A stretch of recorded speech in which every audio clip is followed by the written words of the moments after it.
Alors bonjour à tous, toujours à Genève, en direct du salon de la haute horlogerie. Et là les amis, je vais vous présenter un nouveau modèle, toujours Christophe Claret, ok. Et je vais vous présenter un modèle. Alors comme vous pouvez l'imaginer, il y a eu... Donc je disais, comme vous pouvez l'imaginer, il y a eu énormément de montres sur le thème de la religion. Et là, je vais vous présenter un modèle autour de la religion musulmane, autour de l'islam et autour de la Mecque. C'est une montre très spéciale. Alors restez.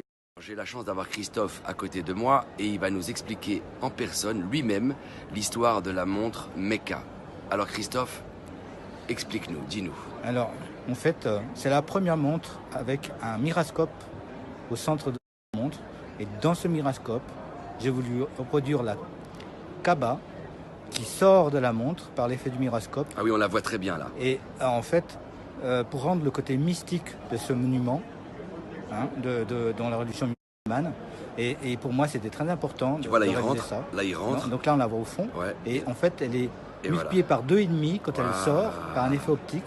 Et on voit tous les détails de cette Kaaba si on regarde avec une loupe. Ouais, donc alors, là, c'est avec un téléphone. On voit le... Mais c'est vrai qu'il y a tous les détails au millimètre. Comme c'était la près. vraie, hein. Ouais, au centième près.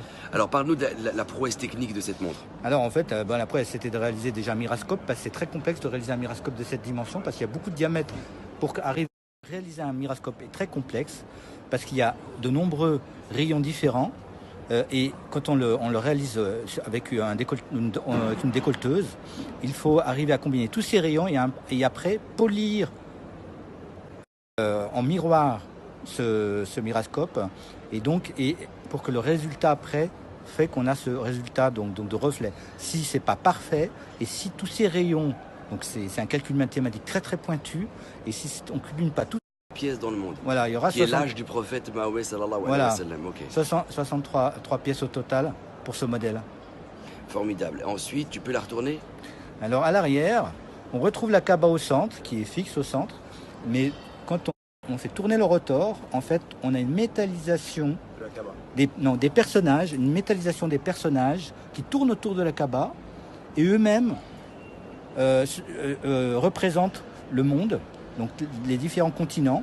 Présenté là, voilà. On retrouve la Kaaba au centre du monde. Et tous ces petits points blancs sont des personnages qui tournent autour de la Kaaba. Waouh. Et c'est quoi l'histoire des petits rubis qui sont à l'intérieur placés là?